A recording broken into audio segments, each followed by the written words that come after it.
पातळीवर सातत्याने पुरस्कार विजेता एक समाजसेवक ज्याला मोदींचा विरोधक म्हणून या ठिकाणी जोधपूरच्या न्यायालयामध्ये डांबलं जात आहे आणि दुसरीकडे निलेश गायकवाडांसारखे गुन्हेगारी क्षेत्रातली माणसं देवेंद्र फडणवीसांच्या आशीर्वादावर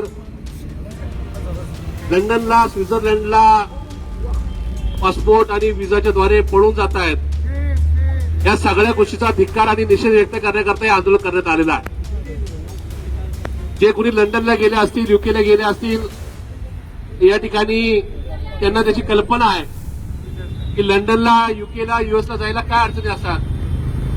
माझ्याबरोबरचे जे पुणे शहराचे माजी महापौर आहेत त्यांची प्रॉपर्टी 200-500 कोटीची असेल, त्यांच्यावर आंदोलन केल्याचे जे गुन्हे दाखल आहेत त्याच्यामुळे त्यांना लंडनला जायला व्हिसा मिळाला नाही किंवा घरातल्या कार्यक्रमाला जाता आलं नाही ही वस्तुस्थिती. कारण की आपल्यातलं पोलीस खातं चांगलं काम करतं, जे काम चांगलं करणाऱ्याला चांगलंच म्हणलं पाहिजे.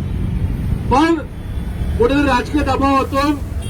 या जिल्ह्यातले पोलीस आपल्याला मदत करतात तर दुसऱ्या जिल्ह्यातल्या पोलिसांवर दबाव आणून ज्या पद्धतीने पळायला मदत केली, ज्यांनी व्हिसा मिळवण्यासाठी मदत केली, कारण की निलेश गायकवाडांचे काहीतरी उपकार असतील त्या घटनात्मक पदावर काम करणाऱ्या भाजपच्या नेत्यावर, आणि म्हणूनच त्या ठिकाणी पासपोर्ट पण तयार झाला, व्हिसा पण मिळाला. ज्या पोलीस खात्याची पुणे शहरामध्ये यांच्या टोळीला अटक करण्यासाठी दमछाक झाली, ज्या पोलिसांचे कॉन्स्टेबल असेल, हवालदार असेल, पीएसआय किंवा पीआयएसीपी पर्यंतच्या माणसांना या ठिकाणी स्वतःचा जीव नका या ठिकाणी मुठीत ठेवून या गुंडांच्या टोळ्या ताब्यात घेण्यासाठी या ठिकाणी अहोरात्र झटावं लागलं. त्यांच्या मेहनतीवर पाणी सांडण्याचं काम किंवा पाणी फिरण्याचं काम